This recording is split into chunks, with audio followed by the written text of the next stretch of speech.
ആ, ഇവിടെ ഈ ഒരു അമ്പലമാണല്ലേ. സ്ഥലം കൊള്ളാം, അടിപൊളിയാണ്.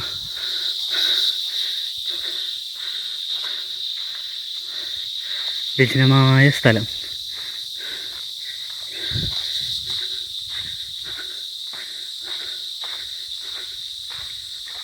അവിടെ ചിത്രമാര് ഹനുമാൻ കാണുന്നുണ്ടോ?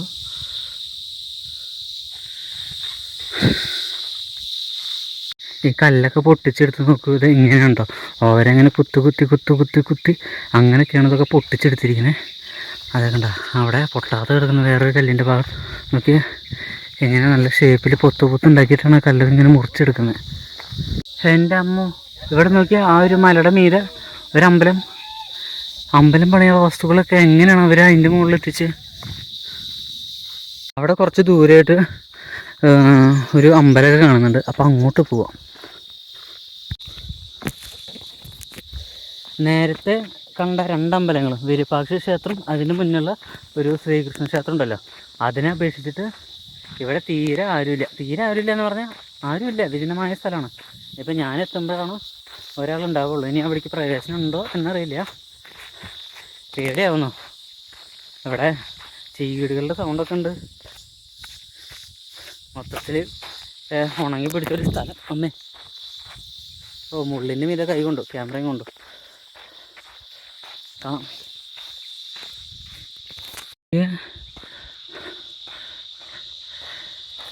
ഇവിടെ ആരുമില്ലാത്ത കൊണ്ട് എന്താണാവോ, ആരുമില്ലാത്ത എന്തുകൊണ്ടാണാവോ. അമ്മയെ നോക്കി ഇറങ്ങണം.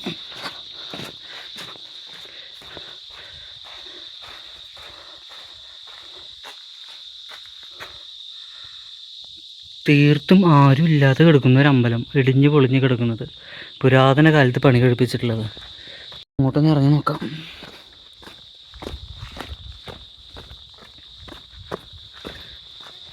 ഈ തൂണുകളിങ്ങനെ വെറുതെ വെച്ചേക്കില്ലല്ലോ, ഇതിനൊരു മേൽക്കൂര ഉണ്ടാവുമല്ലോ, അതൊക്കെ പൊളിഞ്ഞു പോയതാവില്ല. അവിടെ ഒരു മണ്ഡപമുണ്ട്, അത് പിന്നെ കയറാം. ഇതാണെന്ന് തോന്നുന്നു അമ്പലത്തിൻ്റെ ശ്രീകോവിലുള്ള ഭാഗം, അറിഞ്ഞൂടാ. അമ്പലത്തിൻ്റെ പ്രധാന ഒരു ഗോപുരമാണിത്. ഈ താഴെയുള്ള ഭാഗങ്ങളൊക്കെ കരിങ്കല്ലിലാണ്, മുകളിലുള്ളതൊക്കെ ഇഷ്ടിക വെച്ചിട്ടാണ് പണിതിരിക്കുന്നത്. ഒരാളവിടെ കിടന്നുറങ്ങുന്നുണ്ട്. ഇത് മുകൾ ഭാഗമൊക്കെ ഇങ്ങനെ പൊളിഞ്ഞു പോയിരിക്കുകയാണ്. ഇഷ്ടിക വെച്ച് പണിത കാരണമായിരിക്കണം പൊളിഞ്ഞു പോയിട്ടുണ്ടാവുക. അപ്പോൾ കരിങ്കല്ലുകൊണ്ട് പണിത സാധനങ്ങളൊക്കെ അങ്ങനെ തന്നെ ഇരിക്കുന്നുണ്ട്. ഇത് അമ്പലത്തിൻ്റെ പ്രധാനപ്പെട്ട ഒരു കവാടമാണ്, രണ്ടാമത്തെ കവാടം.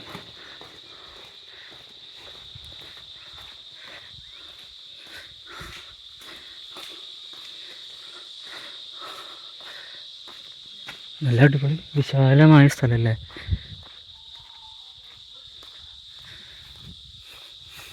അമ്പലത്തിൻ്റെ മുന്നിൽ മണ്ഡപമൊക്കെ ഉണ്ട്,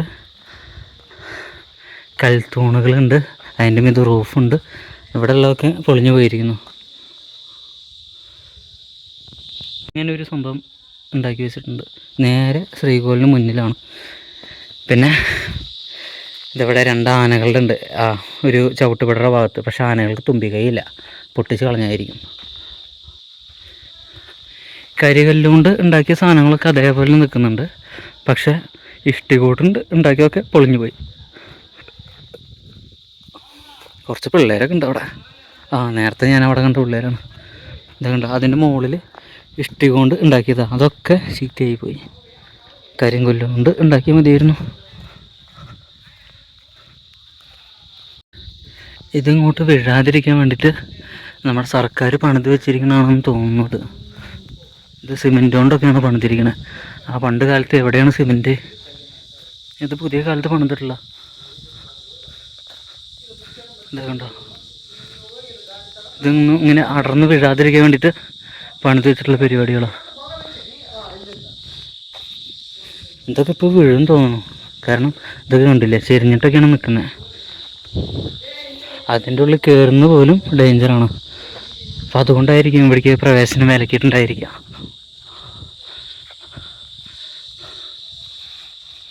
അതൊരു ശ്രീകോവിൽ, ഇത് വേറൊരു ശ്രീകോവിൽ. എന്തായാലും ഈ അമ്പലത്തിൻ്റെ നല്ലൊരു സമയത്ത് അത്യാവശ്യം ജനങ്ങൾ ഇവിടെ പ്രാർത്ഥിക്കാനൊക്കെ വേണ്ടി വരുമായിരിക്കില്ലേ. അന്നത്തെ രാജാക്കന്മാരും ഒന്ന് ആലോചിച്ച് നോക്കി, ഇത്രയും വലിയൊരു അമ്പലം എങ്ങനെ കൊണ്ട് നടന്നെന്ന് ആയിരിക്കും.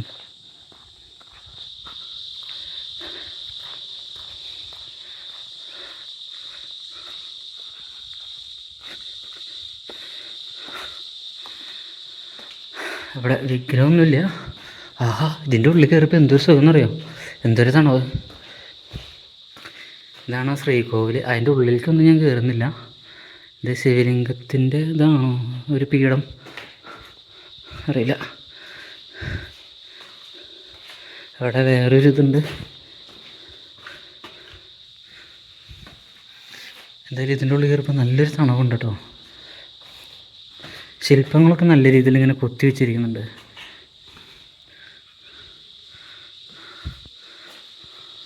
മഴ പെയ്തിട്ട് ലീക്കായിട്ടാണെന്ന് തോന്നുന്നു, വെള്ളം വന്നിട്ട് പാടുകളൊക്കെ കാണുന്നുണ്ട്. ഇതും അപകടാവസ്ഥയിലാണ്.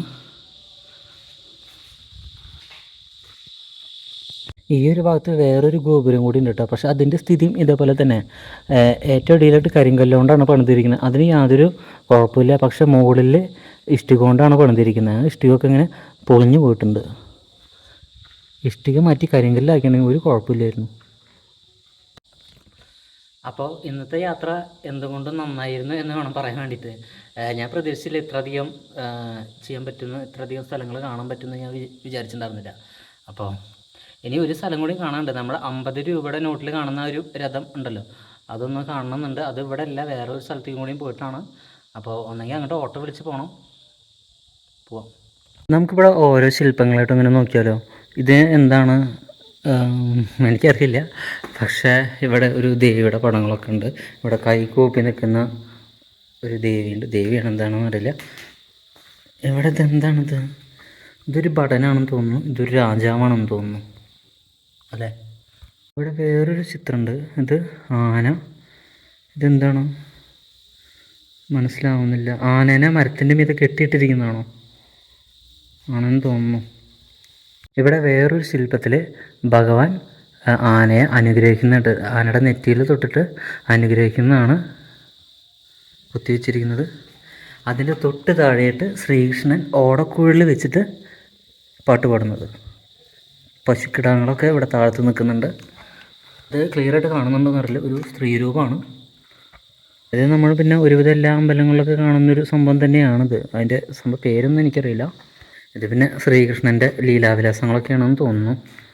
ഇത് 4 കൈകളോട് കൂടിയിട്ടുള്ള മഹാവിഷ്ണുവിൻ്റെ. ഇവിടെ വേറൊന്ന് കണ്ട, ഉണ്ണികൃഷ്ണൻ മറ്റേ വെണ്ണ കെട്ടെടുക്കുന്നതാണെന്ന് തോന്നുന്നത്. ഇനി ഇതെന്താണിത് അറിയില്ല. ചിത്രം എല്ലാവരും കണ്ടിട്ടുണ്ടായിരിക്കും. അതായത് കയ്യിൽ വെണ്ണയും പിടിച്ചിട്ട് നിൽക്കുന്ന ഉണ്ണികൃഷ്ണൻ്റെ ചിത്രമാണെന്ന് തോന്നുന്നു. പിന്നെ ഇത് അമ്പും വില്ലും ഉള്ള ഒരു ചിത്രം. ഇവിടെ വേറൊരു ഇത് കൊടുത്തിട്ടുണ്ട്. ഇതെന്താണെന്ന് എനിക്ക് മനസ്സിലാവുന്നില്ല. ഇതെന്താ കാളയോ?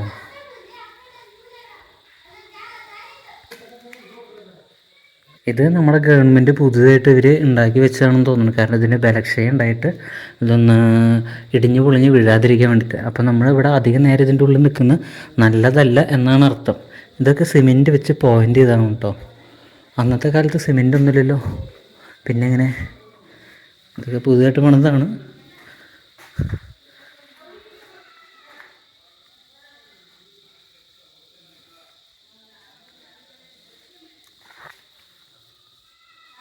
ഇനി അവിടെയുള്ള അമ്പലത്തിൻ്റെ അവിടേക്കൊന്ന് പോയി നോക്കാം. അവിടെ മണ്ഡപത്തിൽ ഞാൻ കയറിയിട്ടില്ല.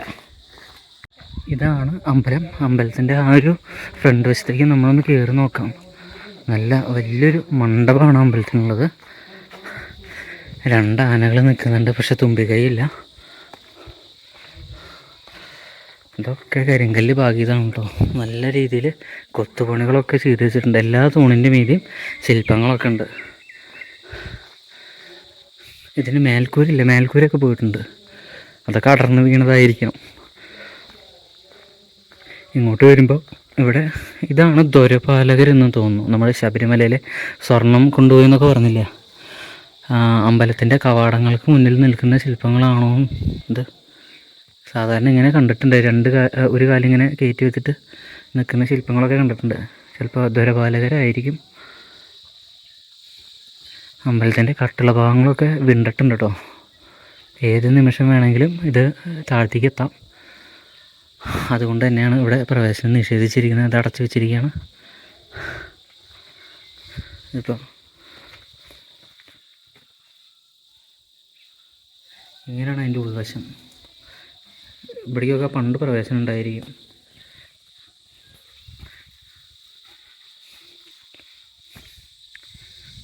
ഇവിടുന്ന് അങ്ങോട്ട് നോക്കുമ്പോൾ എന്താ വിജൃംഭിച്ച് കഴിഞ്ഞാൽ ഒരു അവശിഷ്ടം മാത്രം നിൽക്കുന്ന വലിയ ഗോപുരം. ഈ ഗോപുരം നല്ല രീതിയിൽ ഉണ്ടെങ്കിലോ എന്ത് രസമായിരിക്കില്ല കാണാൻ വേണ്ടിയിട്ട്. ഇതാണ് അമ്പലത്തിൻ്റെ ശ്രീകോവിലും അതിൻ്റെ മണ്ഡപം ഒക്കെ. ഇതാണ് അതിൻ്റെ ചുറ്റുമതിൽ. ഈ ചുറ്റുമതിലിനൊരു പ്രത്യേകത ഉണ്ട്. മൊത്തം വലിയൊരു മണ്ഡപം പോലെയാണ് പണിതിരിക്കുന്നത്. അതിൻ്റെ തറഭാഗത്ത് കണ്ടില്ലേ, കംപ്ലീറ്റ് ആനനെ മേയ്ക്കുന്ന അവരുടെ ഭടന്മാരും. ഇത് യുദ്ധങ്ങളാണെന്ന് തോന്നുന്നു. മൊത്തത്തിലിങ്ങനെ കൊത്തിവെച്ചിരിക്കുന്നുണ്ട്.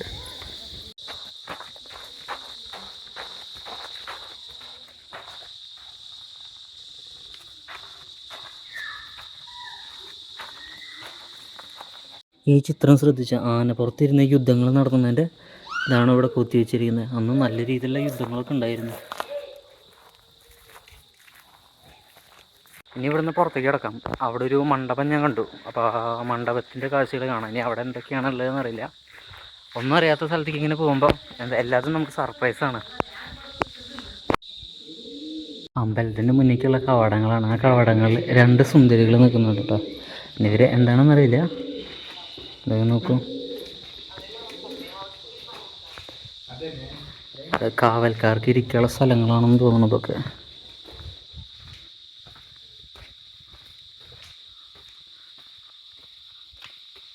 ഇത് അതിൻ്റെ മുന്നിൽ തന്നെയുള്ള വേറൊരു ഗോപുരമാണ്.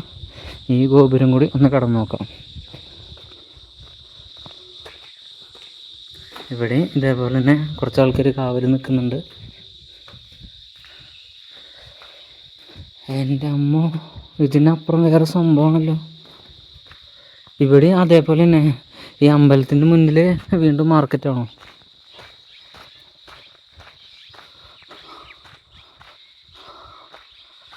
ഇത് ഇങ്ങനെ പണിത് വെച്ചിരിക്കുന്ന കേട്ടോ. അവർ കുറേ പണിത് വെച്ചിട്ടുണ്ട്. അമ്പ, ഇത് അച്യുതരായ ടെമ്പിൾ എന്നാണ് ഇതിനെ പറയുന്നത്. ഇവിടെ അമ്പലത്തിൻ്റെ പേരൊക്കെ കൊടുത്തിട്ടുണ്ട്.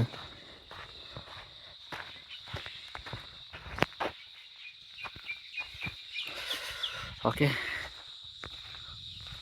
ശരിക്കും ഞാൻ വന്ന വഴി ആ വഴിയാണ്. ശരിക്കും അത് ഇങ്ങോട്ട് വരുന്ന വഴിയല്ല. ശരിക്കും വരേണ്ട ആദ്യത്തെ കവാടം ഇതാണ് 2ാമത്തെ അമ്പലത്തിൻ്റെ കവാടം. എന്താ ഔട്ടർ ഗേറ്റ് ആയിരുന്നു. അതിനപ്പുറത്താണ് ഒരു മാർക്കറ്റ് പോലെ കാണുന്നത്. ഈ മണ്ഡപത്തേക്കൊന്ന് കയറി നോക്കാം. ഇവിടെ വേറെ എന്തൊക്കെയോ ഉണ്ടായിരുന്നു, ഒക്കെ പൊളിഞ്ഞ് കിടക്കുകയാണ് കേട്ടോ. കരിങ്കല്ലിൻ്റെ ഭാഗങ്ങൾ മാത്രമാണ് നാശാവാതെ കിടക്കുന്നത്. ആ ഇഷ്ടി കൊണ്ട് വെച്ചിട്ടുള്ള എല്ലാ സാധനങ്ങളും പൊളിഞ്ഞു പോയിട്ടുണ്ട്.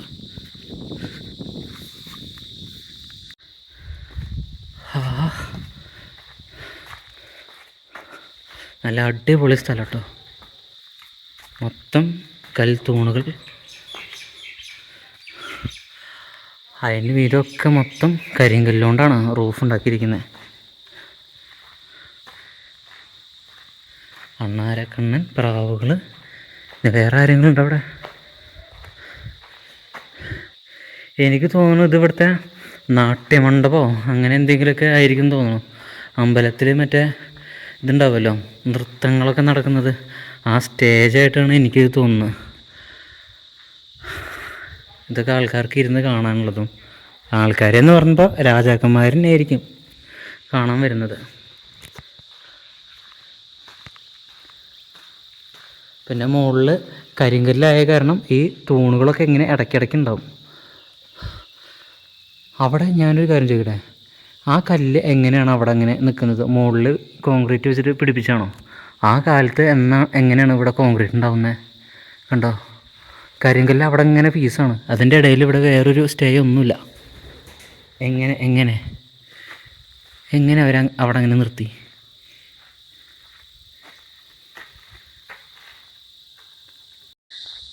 ഇത് തീർന്നില്ലേ, ഇനിയും കുറേ കാണാനുണ്ടോ? അവിടെ കുറേ ആൾക്കാരുടെ സൗണ്ടൊക്കെ കേൾക്കുന്നുണ്ട്. എന്തായാലും അങ്ങോട്ട് പോയി വരാം, എന്തെങ്കിലുമൊക്കെ കാണാനുണ്ടായിരിക്കും. എനിക്ക് തോന്നുന്നു ഇഷ്ടിക വെച്ച് പണിത കാരണം തോന്നുന്നു ഇതിൻ്റെ പണിയൊക്കെ അങ്ങനെ അവതാളത്തിലായി അല്ലെങ്കിൽ നാശമായത് എന്ന് എനിക്ക് തോന്നുന്നുണ്ട് കേട്ടോ. പണിയൊന്നും ശരിയല്ല. ഇത് കരാറ് കൊടുത്ത ആൾ ചിലപ്പോൾ ചീത്ത രീതിയിൽ പണിതുണ്ടാവുക. നിങ്ങളൊരു കാര്യം ശ്രദ്ധിച്ച് നോക്കൂ, ഇതിൻ്റെ ഉള്ളിലൊക്കെ കണ്ടില്ലേ, കരിങ്കല്ലിൻ്റെ ഉള്ളിലൊക്കെ ഇഷ്ടിക വെച്ചിട്ടാണ് പണിതിരിക്കുന്നത്. അതായിരിക്കും ഇത്രയും നല്ല തിക്നെസ്സിൽ മുഴുവനായിട്ടും കരിങ്കല്ലൊന്നുമല്ല. ഇത് ഇവിടുത്തെ രാജാവിനെ ഇവർ പറ്റിച്ചതാണെന്ന് എനിക്ക് തോന്നുന്നു, കരാറ് കൊടുത്ത ആൾ. ഇവിടെ വേറൊരു മണ്ഡപം പോലുണ്ട്.